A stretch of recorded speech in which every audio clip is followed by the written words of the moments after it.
સંસ્કૃત સાહિત્યમાં વ્યવહારિક જ્ઞાન આપનાર સુભાષિતો ઉપરાંત પ્રહેલિકાઓ એટલે કે ઉખાણા અને એને સમસ્યા શ્લોકો પણ અગત્યનું સ્થાન ધરાવે છે. તે બહુ જ લોકપ્રિય કાવ્ય પ્રકાર છે. વિદ્વાનોની વિનોદ ગોષ્ઠીઓમાં રહસ્યને ગુપ્ત રાખવા કે લોકોને ભ્રમમાં નાખવા પ્રહેલિકાઓનો પ્રયોગ થાય છે. આ એકમમાં શ્લોક નંબર 6 અંતરાલાપ પ્રકારની પ્રહેલિકા છે. આવી પ્રહેલિકાઓમાં ઉત્તર શ્લોકની અંદર જ સમાયેલો હોય છે. ઉત્તર શ્લોકમાં સમાયેલો ન હોય તેવી પ્રહેલિકા બહિરાલાપ પ્રહેલિકા કહેવાય છે. શ્લોક 1 એકચક્ષુર્ન કાકોયમ બિલમિચ્છન્ન પન્નગ ક્ષીયતે વર્ધતે ચેવ ન સમુદ્રો ન ચંદ્રમા. શબ્દાર્થ: અયમ આ, એકચક્ષુ એક આંખવાળો, ન કાકઃ કાગડો નથી, બિલમ દર, ઇચ્છન ઈચ્છા રાખતો, ન પન્નગ સાપ નથી, ક્ષીયતે ઘટે છે, વર્ધતે વધે છે. અનુવાદ: આ એક આંખવાળો છે પણ કાગડો નથી, દરમાં જવાની ઈચ્છા રાખતો હોવા છતાં સાપ નથી, ઘટે છે અને વધે છે પણ સમુદ્ર નથી કે ચંદ્ર નથી. જવાબ: સૂચિ 100. શ્લોક 2 ચતુર્મુખો ન ચ બ્રહ્મા વૃષારૂઢો ન શંકર નિર્જીવી ચ નિરાહારી અજસ્રમ ધાન્યભક્ષણમ. શબ્દાર્થ: ચતુર્મુખ ચાર મુખવાળો, બ્રહ્માના બ્રહ્માજી નથી, વૃષારૂઢ બળદ પર બેસનાર, નિર્જીવી જીવ વગરનો, નિરાહારી આહાર ન કરનારો, અજસ્રમ નિત્ય હંમેશા, ધાન્ય ભક્ષણમ અનાજનું ભક્ષણ, કરોતી કરે છે. અનુવાદ: તે ચાર મુખવાળો છે પણ બ્રહ્માજી નથી, તે બળદ પર બેસે છે પણ શિવજી નથી, તે નિર્જીવ અને નિરાહારી છે છતાં હંમેશા અનાજનું ભક્ષણ કરે છે. જવાબ: હલમ હળ. શ્લોક 3 અપદો દુર્ગામી ચ સાક્ષરો ન ચ પંડિતઃ અમુખ સ્ફુટવક્તા ચ યો જાનાતિ સ પંડિતઃ. શબ્દાર્થ: અપદ પગ વિનાનો, દૂરગામી દૂર સુધી જનારો, સાક્ષર સાક્ષર, અમુખ મુખ વિનાનો, સ્ફુટ વક્તા સ્પષ્ટ બોલનારો, યહ જે વ્યક્તિ, જાનાતિ જાણે છે, અસ્તિ છે.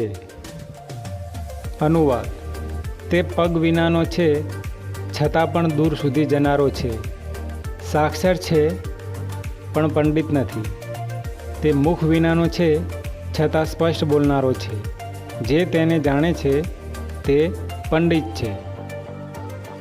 જવાબ: લિખિતમ પત્રમ લખેલો પત્ર.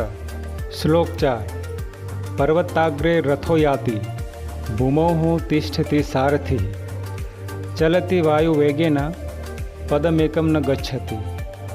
શબ્દાર્થ: પર્વતાગ્રે પર્વતની ટોચ પર, યાતિ ચાલે છે, ભૂમૌ જમીન પર, સારથિ રથ ચલાવનાર, તિષ્ઠતિ બેઠો છે, રહે છે, એકમ એક, પદમ પગલું, ન ગચ્છતિ જતો નથી. અનુવાદ: પર્વતની ટોચ પર રથ ચાલે છે અને સારથી જમીન પર રહે છે. તે પવનના જેવા વેગથી ચાલે છે પણ એક પગલું પણ જતો નથી. જવાબ કુંભકારસ્ય ચક્રમ, કુંભારનો ચાકડો. શ્લોક 5. સુવર્ણસ્ય સુવર્ણસ્ય સુવર્ણસ્ય ચ જાનકી પ્રેષિતા તવ રામેણ સુવર્ણસ્ય ચ મુદ્રિકા. શબ્દાર્થ: જાનકી સીતાજી, તવ કૃતે તમારા માટે, મુદ્રિકા વિનંતી, પ્રેષિતા મોકલી છે. અહીં સુવર્ણસ્યના 4 અલગ અલગ અર્થો થાય છે. સુવર્ણસ્ય ઉચ્ચ કુળના, સુવર્ણસ્ય શ્રેષ્ઠ પરિવારના, સુવર્ણસ્ય ચળકતા રંગની, સુવર્ણસ્ય સોનાની. અનુવાદ: હે ઉચ્ચ કુળના જનકનંદિની સીતા, શ્રેષ્ઠ પરિવારના શ્રી રામે તમારા માટે ચળકતા રંગની સોનાની વીંટી મોકલી છે. શ્લોક 6. ભોજનાંતે ચ કિમ પેયમ જયંતઃ કસ્ય વે સુતઃ કથમ વિષ્ણુપદમ પ્રોક્તમ તક્રમ શક્રસ્ય દુર્લભમ. શબ્દાર્થ: કિમ સુ પેયમ પીવું, કસ્ય કોનો, વૈ ખરેખર, સુતઃ પુત્ર, કથમ પ્રોક્તમ કેવું કહેવાયું છે, તક્રમ છાસ, શક્રસ્ય ઇન્દ્રને. અનુવાદ: ભોજનને અંતે શું પીવું જોઈએ? છાસ. જયંત કોનો પુત્ર છે? ઇન્દ્રનો. વિષ્ણુજીનું પદ કેવું કહેવાયું છે? દુર્લભ. સ્વાધ્યાય. પ્રશ્ન 1. નીચેના શબ્દોનું મોટેથી શુદ્ધ ઉચ્ચારણ કરો. 1. કાકોયમ. 2. પન્નગા. 3. અજસ્રમ. 4. સ્ફુટવક્તા. 5. પર્વતાગ્રે. 6. ભોજનાંતે. પ્રશ્ન 2. નીચેના પ્રશ્નોના ઉત્તર સંસ્કૃતમાં લખો. 1. એકચક્ષુઃ કઃ અસ્તિ? ઉત્તરમ કાકઃ એકચક્ષુઃ અસ્તિ. 2. કઃ ધાન્યભક્ષણં કરોતિ? ઉત્તરમ હલમ ધાન્યભક્ષણં કરોતિ. 3. સારથિः કુત્ર તિષ્ઠતિ? ઉત્તરમ સારથિः ભૂમौ તિષ્ઠતિ. 4. રથઃ કુત્ર યાતિ? ઉત્તરમ રથઃ પર્વતાગ્રે યાતિ. 5. રામેણ કા પ્રેષિતા? ઉત્તરમ રામેણ સીતાએ સુવર્ણસ્ય મુદ્રિકા પ્રેષિતા. 6. જયંતઃ કસ્ય પુત્રઃ? ઉત્તરમ જયંતઃ શક્રસ્ય એટલે કે ઇન્દ્રસ્ય પુત્ર. પ્રશ્ન 3. કૌંસમાંથી યોગ્ય શબ્દ પસંદ કરી ખાલી જગ્યા પૂરો. 1. ચતુર્મુખઃ ખાલી જગ્યા અસ્તિ. બ્રહ્મા વિષ્ણુઃ શંકરઃ. બ્રહ્મા. 2.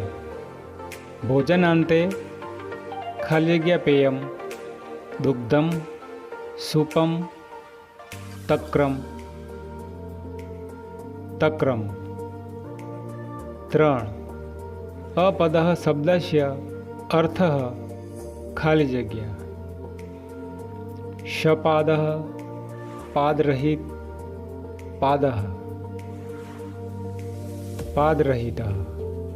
4 रथः खाली जग्या चलति वायुवेगेन जलवेगेन विद्युतवेगेन वायुवेगेन। 5 विष्णुपदम खाली जग्या प्रोक्तम सुलभम उन्नतम दुर्लभम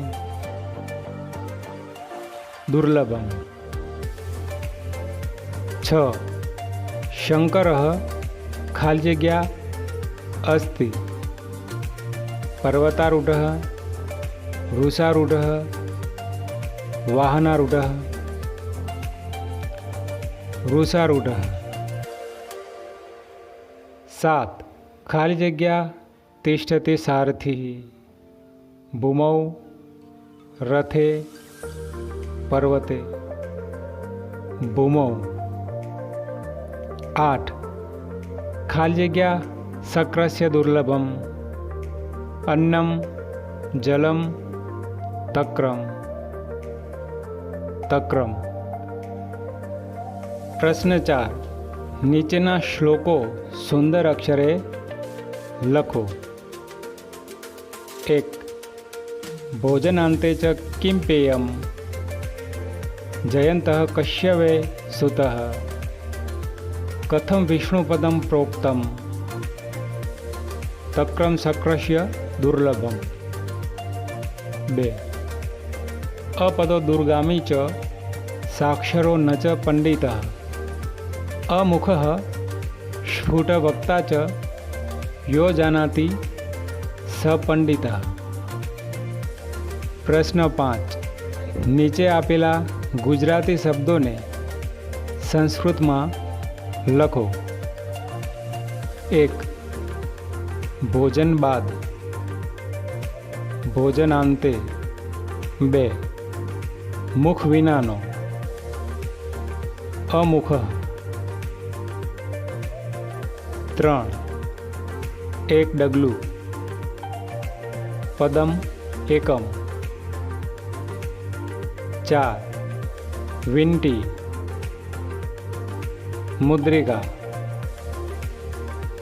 5 दूरजनार दूरगामी। 6 बड़द पर बेसनार वृषारूढ़। प्रश्न 6 અહીં આ એકમમાં વપરાયેલા સામાસિક શબ્દો આપ્યા છે જેના આધારે અન્ય શબ્દો બનાવો। 1 વૃષ ઉપરથી વૃષારૂઢ તો અશ્વ ગજ વૃક્ષ।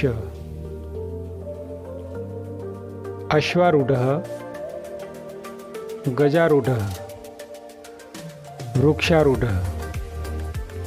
2 पदम उपरथी पदमेकम तो शब्दम वाक्यम गीतम। शब्दमेकम वाक्यमेकम गीतमेकम। 3 भोजन उपरथी भोजनांते तो दिन निशा वर्षा। दिनांते निशांते वर्षांते। 4 पर्वत उपरथी पर्वताग्रे तो रथ वृक्ष कर। रथाग्रे वृक्षाग्रे कराग्रे।